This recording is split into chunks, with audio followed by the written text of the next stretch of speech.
கர்த்தராகிய இயேசுவின் இனிமையுள்ள நாமத்தில் நான் உங்களை வாழ்த்துகிறேன், வரவேற்கிறேன். நாளுகளில் தேவனுடைய வார்த்தையுமாய் உங்களோடு கூட ஆயிருக்க தேவன் கிருபை செய்திருக்கிறார். கர்த்தருடைய பிள்ளைகளே, நமக்கு இந்த நாளுகளை தேவன் கொடுக்கிறார். அவர் நம்மை பலப்படுத்தி வழி நடத்துத தேவன். நாம் இந்த ராத்திரி வேளையில் கண்ணுகளை மூடலாம், செபிக்கலாம். தேவனே, பரிசுத்த பிதாவே, இந்த ராத்திரி வேளையில் அப்பா உடைய வசனங்களை தியானிக்க நீர் எங்களுக்கு கிருபை செய்திருக்கிறதுக்காக ஸ்தோத்திரம். நீரே பரிசுத்தராய், நீரே உண்மை உள்ளவராய் எங்களோடு கூட இருக்கிறதுக்காக ஸ்தோத்திரம். தேவனே, கால்வரி சிலுவையில் எங்களுக்காக அநேக பாடுகளை ஏற்றெடுத்தவர், எங்களுக்காக தன் ஜீவனை கொடுத்தவர். தேவனே, இன்றைக்கு நீர் எங்களோடு கூட பேசுகிற தேவனாய் இருக்கிறதுக்காக ஸ்தோத்திரம். ஒரு பெரிய விடுதல் எங்கள் மத்தியில் உண்டாகப்படட்டும். தேவனே, இன்னைக்கப்பா அநேகர் விசுவாசத்தோடு கடந்து வந்திருக்கிறார். அநேகர் தடைகள் இருந்தால், பலவீனர்கள் இருந்தால், மக்கள் விசுவாசத்தோடு கடந்து வர நீர் கிருபை செய்ததுக்காக ஸ்தோத்திரம். தேவனே, வர முடியாது இருக்கிற மக்களுக்காக செபிக்கிறேன். இந்த மக்களுக்கு நல்ல தேவனை வழிகளை திறந்து கொடுத்து ஆசீர்வதிக்கிறதுக்காக ஸ்தோத்திரம். இந்த நாடுகளில் தெய்வீக பிரசன்னம் எங்கள் மத்தியில் இறங்கட்டும். தெய்வீக வல்லமையால் நீரங்களை நிரப்பி, ஆசீர்வாதத்தால் நிரப்பி நீரங்களை வழி நடத்துவதற்காக ஸ்தோத்திரம். நல்லவராய் வல்லவராய் எங்களோடு கூட இருக்கிறதுக்காக ஸ்தோத்திரம். எல்லா எதிர் சக்திகள், எல்லா பலவீனங்களை, அந்த காலத்தின் போர்கள், சத்ருவின் கிரியைகளை இயேசுவின் நாமத்தில் எரிச்சு மாற்றி செய்யப்பட்டிருக்க இந்த நேரத்தில் கர்த்தரே, நாங்கள் பலப்பட்டு இருக்கிற பாஷை எல்லா பலவீனங்கள் மாற்றுதவர் நீரே, பாதுகாக்குதவர் நீரே. உம்முடைய தூதர்கள் எங்களுக்கு சுற்றிலும் இறங்கி வருவதற்காக ஸ்தோத்திரம். தெய்வீக வல்லமையால் எங்களை நிரப்பி நீர் ஆசீர்வதிக்கிறதற்காக ஸ்தோத்திரம். எங்களை முற்றிலும் தாழ்த்துகிறேன், அர்ப்பணிக்கிறேன். இயேசுவின் நாமத்தில் செபங்கேளும் நல்ல பிதாவே, ஆமீன், ஆமீன். கர்த்தர் நம்மை ஆசீர்வதித்து வழி நடத்துத நல்ல தகப்பனாய் இருக்கிறார். இந்த ராத்திரி வேளையில் தேவன் நம்மை ஆசீர்வதிக்கிறவராய், நம்மை பலப்படுத்துகிறவருமாய் இருக்கிறார். 2 நாளாகமம் 7 அதிகாரம் അതിന്റെ 16 വചനം നാം വാസിക്കണം. 2 നാലാഗമം 7 அதிகாரம் അതിന്റെ 16 வசனம். என் நாமம் இந்த ஆலயத்தில் என்றென்றைக்கும் இருக்கும்படி நான் இதை தெரிந்து கொண்டு பரிசுத்தப்படுத்தினேன். என் கண்களும் என் இருதயமும் என்னாலும் இங்கே இருக்கும். கர்த்தருடைய பிள்ளைகளே, அவருடைய ஆலயத்துக்குள்ளே தேவனுடைய கண்கள் எப்போதும் அங்கே இருக்கிறது. தேவனுடைய ஹிருதயம் என்னாலும் அங்கே இருக்கப்படுவதாய் இருக்கும்.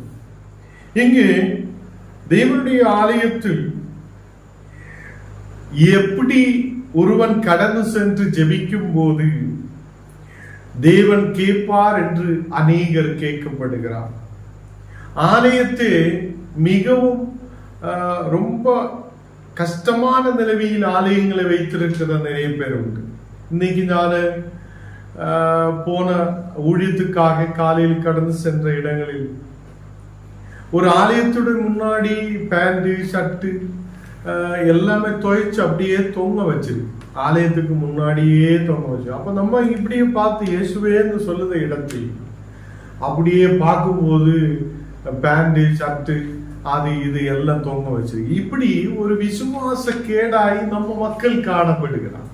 ஆலயத்தை அழகாய், அது ஒரு ஜெப வீடாய், அந்த ஆலயத்துக்குள்ள தேவ பிரசனம் தங்கி இருக்குதாயும் நாம் இப்போது உணர்வது இல்லை. அநேகர் சொல்லும், அந்த ஆலயத்தில் என்ன இருக்கிறார், 4 செவருக்குள்ள எதுவும் இல்லையே என்றெல்லாம் சொல்லுது அநேகர் இருக்கும். இங்க தேவனுடைய வசனம் சொல்லுது, என் நாமம் இந்த ஆலயத்தில் என்றென்றைக்கும் இருக்கும்படி நான் இதை தெரிந்து கொண்டிருக்கிறார் என்று சொல்லுகிறார். அப்ப தேவனுடைய ஆலயம் அது பரிசுத்தமாய் இருக்கிறது. அந்த ஆலயத்துக்குள்ளே தேவனுடைய நாமம் எப்போதும் அங்கே துதிக்கப்படுவதற்காக, தேவனுடைய நாமம் என்றென்றைக்கும் அங்கே இருக்கிறதுக்காக அவர் அந்த ஆலயத்தை தெரிந்து கொள்ள வேண்டும். இன்னைக்கு நாம் கொஞ்சம் பணம் எங்க இருந்தாலும் பணம் கண்டுபிடிக்கிறார், ஆலயம் உருவாக்குறார், அது ஒட்டடை அது இது. நம்ம இயேசுவேன்னு கூப்பிட்டு மேல பார்க்கும்போது ஒட்டடை எல்லாம் தொங்கி நிற்கும். இப்படி எல்லாம் இருக்குது, ஆலயங்கள் இருக்கு. அப்போ அதே மாதிரி நாம் ஆலயத்துக்குள்ள கடந்து சென்று ஏதோ வேத வாசனம் வாசிக்கலாம்னு சொல்லி நம்ம வசனத்தை எடுத்து வைக்கும் போது அங்கெல்லாம் தூசியா இருக்கும். என்னன்னா அந்த ஆலயத்துக்குள்ள பராமரிப்பு இல்லாது இருக்குது. அங்கே அதை கிளீன் பண்ணாமல், ஒட்டடை அடிக்காமல், ஏதோ அப்படியே சும்மாவே இருக்குத ஒரு சூழல். இன்னைக்கு மக்கள் தங்கள் வீட்டுக்குள்ள ஏறும்போது, நம்முடைய வீட்டுக்குள்ள நாம் ஏறும்போது செப்பல் எல்லாம் கழட்டி வெளியில் போடுகிறார். நம்ம அந்த ஆலயத்துக்குள்ள ஏறும்போது சில பேர் இன்னைக்கு செப்பல் எல்லாம் போட்டு உள்ள போகிறோம், ஷூ அது இது எல்லாம் போட்டு அவங்க உள்ள போகிறார். அந்த பயம், நடுக்கம், தேவனுடைய கண்கள் இங்கே இருக்கிறார் என்று உள்ள ஒரு நடுக்கம் நமக்கு இல்லை. கர்த்தருடைய பிள்ளைகளே, உங்கள் வீட்டுக்குள்ளே நாங்கள் வரும்போது நம்மவே செப்பல் கிழட்டி வெளியில் வைக்கிறார் என்றால், தேவனுடைய ஆலயத்துக்குள்ள பிரவேசிக்கிற ஞானம் நீங்களே எப்படி அங்கே நம்ம செப்பல் போட்டு உள்ள போக முடியும்? நம்முடைய ஷூ போட்டு நம்ம எப்படி அதுக்குள்ள பிரவேசிக்க முடியும்? அப்போ இன்னைக்கு அநேகர் ஆலயத்தை நல்லபடி அதை வைக்கிறதுக்காக அவங்களுக்கு முடியாது இருக்குது. அநேகர் அந்த ஆலயத்துக்குள்ள என்ன இருக்கிறார் என்று யோசிக்கிறது. நம்ம அங்க போய் எதை சாதிக்க முடியும், ஆலயத்தில் போய் என்ன சாதிக்க முடியும் என்று கேட்குது அநேகர் உண்டு. இங்கே வசனம் சொல்லுகிறது, என் நாமம் இந்த ஆலயத்திலே என்றென்றைக்கும் இருக்கும்படி நான் இதை தெரிந்து கொண்டிருக்கிற ஆலயமாயிருக்கிறது, நான் இதை பரிசுத்தப்படுத்தி இருக்கிறேன் என்று சொல்லுகிறார். கர்த்தருடைய பிள்ளைகளே, ஆலயத்துக்குள்ளே இருக்கிற ஓரோ பொருள்களும் பரிசுத்தமாய் இருக்கிறது. அது தேவனுக்காக பரிசுத்தமாய் இருக்குது. அங்கே இருக்கிற பெஞ்சு, டெஸ்க், டேபிள், அங்கே இருக்கிற ஃபேன் எல்லாமே தேவனுக்காக பரிசுத்தமான ஒன்றாய் நாம் பார்க்கப்படும். இன்னைக்கு நமக்கு அது பரிசுத்தமாய் எண்ண முடியதில்லை. தேவனுடைய ஆலயம் தேவன் பரிசுத்தப்படுத்தி இருக்கிறார் என்றும், அதில் அவர் வாசம் பண்ணுகிறார், அவருடைய ஆவி இருக்கிறார் என்றும் நமக்கு தெரியாமல் இருக்கிறது. தேவ பிள்ளைகளே, தேவனுடைய ஆலயம் பரிசுத்தமாய் இருக்கிறது. அது அவர் பரிசுத்தப்படுத்தி இருக்கிறது.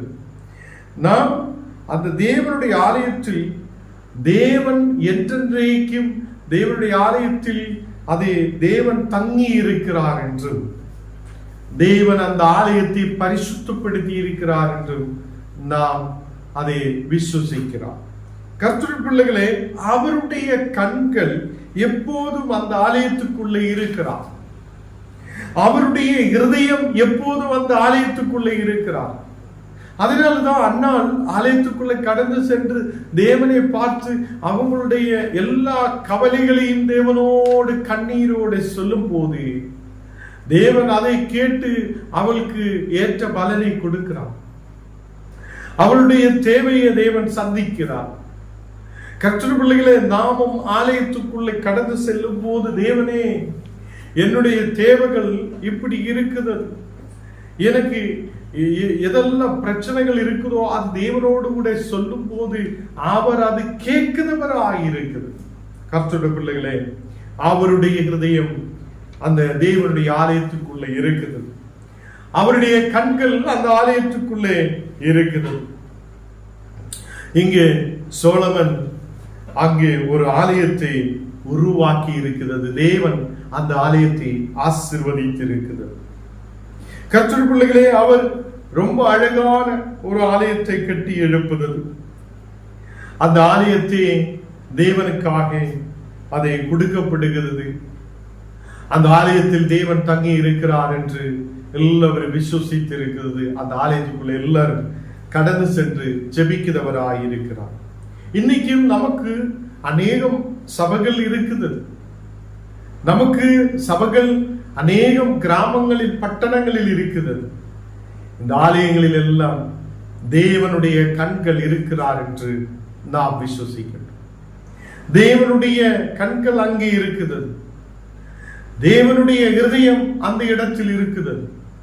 கர்த்தருடைய பிள்ளைகளே, அவர் சேனைகளின் கர்த்தர். அவர் சேனைகளின் கர்த்தர். அவருக்கு முன்பாக எந்த சாத்தானுக்கும் நிற்க முடியாது. இயேசுவுக்கு முன்பாக எந்த அசுத்தாவியும் நிற்க முடியாது. இந்த உலகத்தை படைத்தவர் அவரே.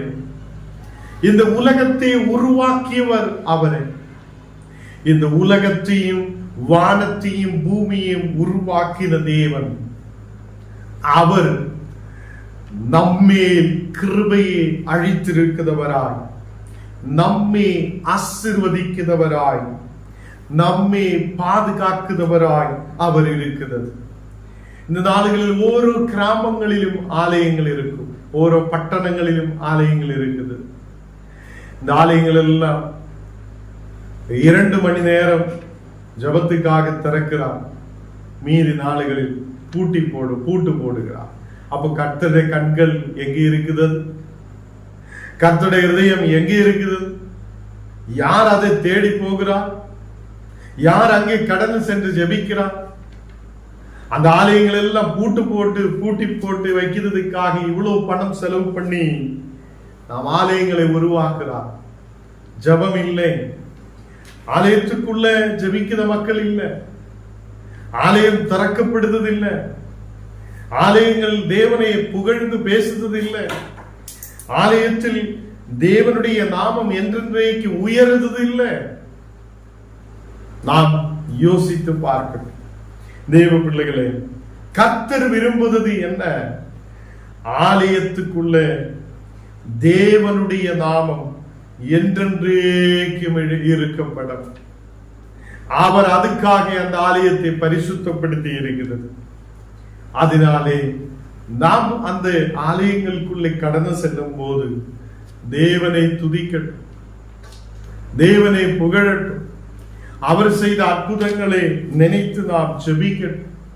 நம்முடைய தேவைகளை சொல்லும் போதும் நம்மை பார்க்குதார் ஒரு தேவன் அங்கே இருக்குது. அவருடைய கண்கள் அங்கே இருக்குது. அவருடைய இருதயம் அந்த ஆலயத்துக்குள்ளே இருக்குதாய் இருக்குது. தேவ பிள்ளைகளே, 15வது வசனத்தில் வசனம் வாசிக்கும் போது 2ஆம் நாளாகமம் 7ஆம் அதிகாரம் அதிலே 15வது வசனத்தில் வாசிக்கும் போது, இந்த ஸ்தலத்திலே செய்யப்படும் ஜபத்துக்கு என் கண்கள் திறந்தவைகள், என் செவிகள் கவனிக்கிறவர்களுமாயிருக்கிறது. கர்த்தருடைய பிள்ளைகளே, அவருடைய கண்கள் திறந்திருக்கிறதா இருக்கிறது. எங்கே? அந்த ஆலயத்துக்குள்ள. நீ ஆலயத்துக்கு வெளியிலிருந்து என்ன சொல்லினாலும் அவருக்கு கேட்க முடியாதா? கேட்க முடியும். நாம் ஆலயத்துக்குள்ள எதுக்காக கடந்து செல்லுகிறார்? இந்த உலகத்தில் நம்ம கிராமங்களில் பட்டணங்களில் இருக்கிறதிலும் மிகவும் பரிசுத்தமான ஒரு இடம் தேவ ஆலயமாய் இருக்கிறது. அந்த ஆலயத்துக்குள்ள நீ கடந்து சென்று இந்த ஸ்தலத்திலே செய்யப்படும் ஜெபங்கள், எல்லா ஜெபத்துக்கும் அவருடைய கண்கள் திறக்கப்பட்டிருக்கிறது. ஆண்டவரே, என் ஜெபம் ஏன் கேட்க முடியாதா? என்ன நீர் பார்க்க முடியாதா? ஏன் எனக்கு ஒரு விடுதல் இல்லை என்றெல்லாம் கேள்வியோடு இருக்கிற கர்த்தருடைய பிள்ளைகளே, நாம் ஆலயத்துக்குள்ளே கடந்து சென்று தேவனை நோக்கி பார்க்கும் போது அவருடைய கண்கள் திறக்கப்பட்டதாய் இருக்குது. அந்த ஆலயத்திலே நீ செய்யப்படும் ஜெபங்களை எல்லாம் தேவன் உன்னை பார்த்து கொண்டிருக்கிறது. அந்த ஜெபங்கள் எல்லாம் அவர் கவனித்துக் கொண்டிருக்கிறது.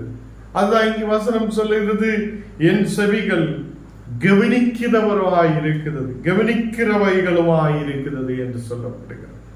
கர்த்தருடைய பிள்ளைகளே, இந்த ஸ்தலத்திலே செய்யப்படும் ஜெபத்துக்கு என் கண்கள் திறந்தவைகளாயிருக்கு, என் செவிகள் அதை கவனிக்கிறவர்களாய் இருக்கும். கர்த்தருடைய பிள்ளைகளே, அவருடைய செவிகள் எப்போதும் உங்களுக்காக கவனமாயிருக்கிறது. நீங்க விசுவாசத்தோட சொல்லப்படும் ஜபத்தை அவர் கேட்கிறவராய் இருக்குது. அவர் கேட்டு மறந்து விடுதவர் அல்ல. உனக்கு விடுதலை கொடுக்கிறவராய், உன்னை விடுவிக்கிறவராய் அவர் உன்னோடு கூட இருக்கிறார். கர்த்தருடைய பிள்ளைகளே, அழிவு நம் தேசத்தில் வரும்போது, வெட்டுக்கிளிகள் நம் தேசத்தில் வரும்போது, மழை இல்லாத ஒரு சூழ்நிலை உருவாகும் போது, தேசம் அழிக்கப்படுத ஒரு சூழ்நிலையில் வரும்போது, ஜனம் அங்கே கடந்து வந்து ஜெபிக்கும் போது அவர் நமக்காக நல்ல மழையை கொடுக்கிறவராய், அவர் நமக்காக ஒரு விடுதலை அனுப்புதவராய், நம்முடைய ஓரோ இடங்களிலும் கிருஷிகளிலும் எல்லா இடத்திலும் ஒரு நல்ல 100 மேனி பலத்தை கொடுக்கிறவராய் அவர் நம்மோடு கூட இருக்கிறார். அநேக கொள்ள நோய்கள் வரும்போதும், மக்கள் பயத்தோடு இருக்கும் போதும் எல்லாம் நாம் என்ன செய்ய வேண்டும்? தேவனுக்கு முன்பாக உட்கார்ந்து ஜெபிக்கும் போது ஒரு விடுதல் நமக்கு உண்டு. ஜெபிச்சா என்ன கிடைக்கும் என்று கேட்குது அநேகர் இருக்கும். ஜெபிச்சா சும்மாவே விடுதல் கிடைக்குமா? ஜெபிச்சு ஜெபிச்சு உனக்கு என்ன பிரயோஜனம்? இவ்வளவு நாள் ஜெபிச்சிட்டும் உனக்கு என்ன கிடைத்திருக்கிறார் என்றெல்லாம் அநேகர் நமக்கிட்ட கேட்கலாம். அநேகர் கிண்டல் கேள்வியோடு இருக்கலாம். நாம் நம்மை தன்னை பலப்படுத்திக் கொள்ளட்டும். நாம் ஜெபிச்சு கொண்டே இருக்கட்டும். தேவன் நம்முடைய ஜெபத்தை கேட்கிறவராய், அவருடைய கண்கள் திறந்திருக்கிறதாய் இருக்குது, அவருடைய காதுகள் கேட்கிறதாய் இருக்கிறது. தேவ பிள்ளைகளே, இந்த நாளுகளில் நம்முடைய எல்லா வழிகளையும் தேவன் அறிகிறார். நாம் போகும்போது, வரும்போது, நிற்கும் போது, நடக்கும் போது எல்லாம் தேவன் நம்மை அறிந்தவராய் இருக்கிறது. கர்த்தருடைய பிள்ளைகளே, அவருடைய ஆலயத்தை நாம் பரிசுத்தமான ஒரு ஆலயமாய் எண்ணப்பட வேண்டும். அவருடைய ஆலயத்துக்குள்ளே கடந்து செல்லும் போது பக்தியோட, நடுக்கத்தோட, ஜபத்தோட நாம் ஆகியிருக்கட்டும். ஏனென்றால் அவருடைய கண்கள் அங்கே இருக்கிறது, அவருடைய இருதயம் அங்கே இருக்கிறது, அவருடைய செவி நமக்காக கவனமாயிருக்கிறது, அவருடைய கண்கள் நம்மை பார்த்து கொண்டே இருக்கிறது, திறந்து இருக்கிறதா இருக்கிறது. இந்த ஸ்தலத்தில் நீங்க செய்யப்படும் ஜெபங்கள் எல்லாம் தேவன் கேட்டுக்கொண்டே இருக்கிறது. ஆண்டவரே, பிள்ளைகளே, இந்த நாடுகளில் நாம் ஆலயங்களே மிகவும் பரிசுத்தமாய் எண்ணி தேவனுடைய ஆலயங்களுக்குள்ளே கடந்து செல்லுங்கள். அநேகர் இந்த நாடுகளில் ஆலயத்தில் பிரவேசிக்காமல் இருக்கிறது, ஜபத்துக்காக போகாமல் இருக்குது, ஆலயத்துக்குள்ள போகிறதுக்கு அவங்களுக்கு முடியாது இருக்குது. அநேகர் உண்டு. தேவ பிள்ளைகளே, நாம் ஆலயங்களுக்குள்ளே கடந்து செல்லட்டும்.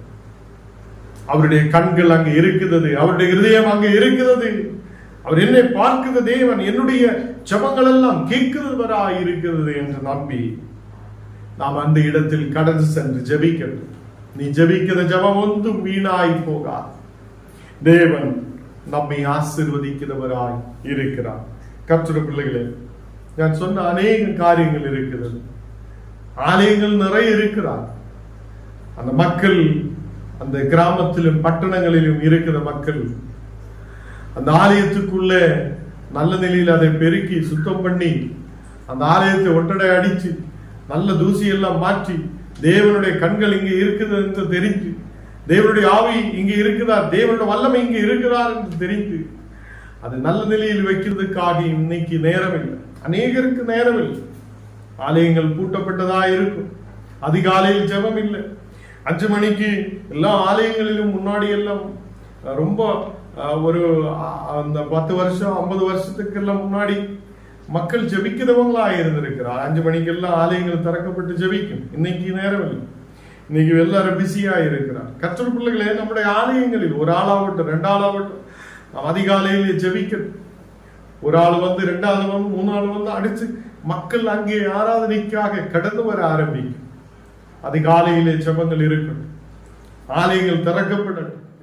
ஆலயங்கள் பூட்டி வைக்கிறதுக்காக அல்ல, அதுக்குள்ள தேவனுடைய கண்கள் இருக்கிறார் என்று தேவனுடைய இருதயங்கள் இருக்கிறார் என்று, தேவன் அவருடைய செவி திறந்திருக்கிறார் என்று நாம் தெரியும்.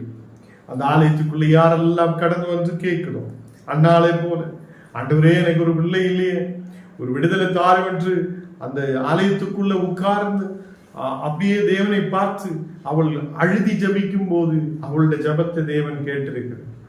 கர்த்தர் பிள்ளைகளே, அதே மாதிரி நம்முடைய ஆலயங்களுக்குள்ள யாரெல்லாம் வர விரும்புதோ அவங்களெல்லாம் வந்து ஜபிக்கிறதுக்காக அந்த ஆலயங்களை ஆயத்தப்படுத்தட்டும். தேவன் நம்மையும் நம்முடைய குடும்பங்களையும் ஆசீர்வதிப்பார். அந்த ஆலயத்துக்குள்ள யாரெல்லாம் வந்து ஜபிக்கிறோம் அவங்களோட பாவங்கள் மன்னிக்கப்படட்டும். அந்த இடத்தில் யாரெல்லாம் கடந்து வருதோ அவங்களுடைய பொல்லாத வழிகள் எல்லாம் விட்டு விலகட்டும். தேவனுடைய முகத்தை தேடுத மக்கள் பொல்லாத வழிகளை விட்டு விலகும். அவங்களுடைய பாவங்களை தேவன் மன்னிக்கும். அந்த தேசத்திலே நல்ல ஐஸ்வர்யமும் சேமமும் கர்த்தர் கொடுப்பார். கர்த்தர் பிள்ளைகளே, உங்களுக்கு நல்ல ஐஸ்வர்யத்தையும் நல்ல வளர்ச்சியையும் சேமத்தையும் கொடுத்து பாவ மன்னிப்பை கொடுத்து நல்ல ஒரு பொல்லாத வழிகளை விட்டு விலகி நல்ல வழியிலே கடந்து செல்ல தேவன் நமக்கு கிருபை செய்வார். நம்மை தாமே தாழ்த்தி ஒப்பு கொடுக்கலாம். தேவனே சொர்க்க பிதாவே, இந்த நேரத்தில் இந்த மக்களுக்காக நாங்கள் ஜெபிக்கிறேன். இந்த நேரத்திலும் கூட உம்முடைய தெய்வ பிரசனம் எங்களோடு கூட இருக்கிறதுக்காக ஸ்தோத்திரம். நீரே பரிசுத்தராய் உண்மையுள்ளவராய் நம்மோடு கூட இருக்கிறதுக்காக ஸ்தோத்திரம். இந்த ராத்திரி வேளையில் உம்முடைய ஆலயத்தை குறித்து நீர் எங்களோடு கூட பேசினதுக்காக ஸ்தோத்திரம். தேவனே, உம்முடைய ஆலயங்களில் நாங்கள் கடந்து செல்ல, தேவனை உம்மை துதிக்க, உம்முடைய வார்த்தைகளை தியானிக்க, உம்முடைய நாமத்தை உயர்த்து நீர் கிருபை செய்ததுக்காக ஸ்தோத்திரம். தேவனுடைய கண்கள் திறக்கப்பட்டிருக்கிறது, தேவனுடைய செவிகள் கவனமாய் இருக்கிறது, அவருடைய இதயம் அந்த ஆலயத்துக்குள்ளே இருக்கிறது. தேவனை நீர் ஆலயத்தை பரிசுத்தப்படுத்தி இருக்கிறார். அந்த ஆலயத்துக்குள்ளே பிரவேசிக்கிற ஒவ்வொரு மனிதனும் பாவத்திலிருந்து விடுதலை பெற்றுக் கொள்ளுதவராய், பொல்லாத வழிகளை விட்டு திரும்புவதவராய், நல்ல வழியிலே நடக்குதவங்களாய், ஐஸ்வர்யமும் நல்ல சேமமும் உள்ளவராய் இருக்க நீர் கிருபை செய்ததுக்காக ஸ்தோத்திரம். இந்த வாசனங்கள் எங்கள் வாழ்க்கை நல்லொரு மாற்றத்தை கொண்டு வர நீர் கிருபை செய்யும். நாங்கள் ஆலயங்களிலேக்கு கடந்து செல்ல, தேவனுடைய நாமத்தை உயர்த்த, என்றைக்கு அவருடைய நாமம் அந்த ஆலயத்துக்குள்ள தங்கி இருக்கிறதுக்காக ஆண்டவரே நீர் கிருபை செய்ததுக்காக ஸ்தோத்திரம். இந்த நாளில் ஒவ்வொரு மக்களையும் பலப்படுத்து, எல்லா மக்களுக்கும் நல்ல விசுவாசத்தை கொண்டு தரும். தெய்வீக தரிசனம் உள்ள விசுவாசம் உள்ள மக்களாய் நீர் மாற்று. எங்களை முற்றிலும் தாழ்த்தி அர்ப்பணிக்கிறேன். வியாதிகள் பலவீனர்கள் நீர் மாற்றி விடுவிக்கும். ஆசீர்வாதத்தை கொண்டு தரும். இன்னைக்கு ஜெபிக்க சொல்லி இருக்கிற ஒவ்வொரு மக்களுக்காக ஜெபிக்கிறேன். தேவனை ஒவ்வொரு மக்களையும் நீர் ஆசீர்வதித்து பலப்படுத்து. எங்கள் ஊழியங்கள் இனியும் அநேக இடங்களில் பெருகப்படும், ஆசீர்வதிக்கப்பட நீர் கிருபை செய்யும். இந்த காலை வேளையில் இருந்து இதுவரையிலும் நீர் பாதுகாத்தீர், இனிமேலும் பாதுகாக்க நீர் உண்மையுள்ள தேவன். எங்களுக்கு பலவீனமாய் நிற்குது, எதிராய் நிற்குது, எல்லா சாத்தாண்ட கிரியைகள் எரிக்கப்படட்டும், பலவீனதைகள் எரிக்கப்படட்டும், வியாதிகள் எரிஞ்சு மாறட்டும், ஒரு விடுதல் உண்டாகட்டும். தேவனை நீர் ஆசீர்வதித்து பலப்படுத்து. எங்கள் தேசத்துக்காக செபிக்கிறேன். தேசத்தில் நடக்குது எல்லா எலெக்ஷன்களுக்காக செபிக்கிறேன். நான் ஒரு எல்லா சமாதானமாய் நடக்கப்பட நீர் கிருபை செய்யும். எல்லா மக்களையும் நீர் ஆசீர்வதித்து பலப்படுத்தும். தேசத்தில் சமாதானம் உண்டாக கிருபை செய்யும். நாளைக்கு நடக்கிற மீட்டிங்களில் தேவ பிரசனம் எங்களோடு கூட இருக்கட்டும். காலையிலிருந்து நடக்கிற எல்லா ஜபங்களையும் உங்களுடைய கரத்தில் ஒப்பு கொடுக்கிறேன். தேவனை ஜப கூட்டத்தில் கடந்து வருகிற ஒவ்வொரு மக்களுக்கு நீர் விடுதலை கொடுத்து நீர் ஆசீர்வதி. இயேசுவின் நாமத்தில் எங்கள் ஜெபங்களும் நல்ல பிதாவே, ஆமென். என் ஆத்மாவே கர்த்தரை ஸ்தோத்திரம், என் முழுமே பரிசுத்த நாமத்தை ஸ்தோத்திரம். என் ஆத்மாவே கர்த்தரை ஸ்தோத்திரம், கர்த்தர் செய்த சகல உபகாரங்களும் மறவாதே. ஆமென்.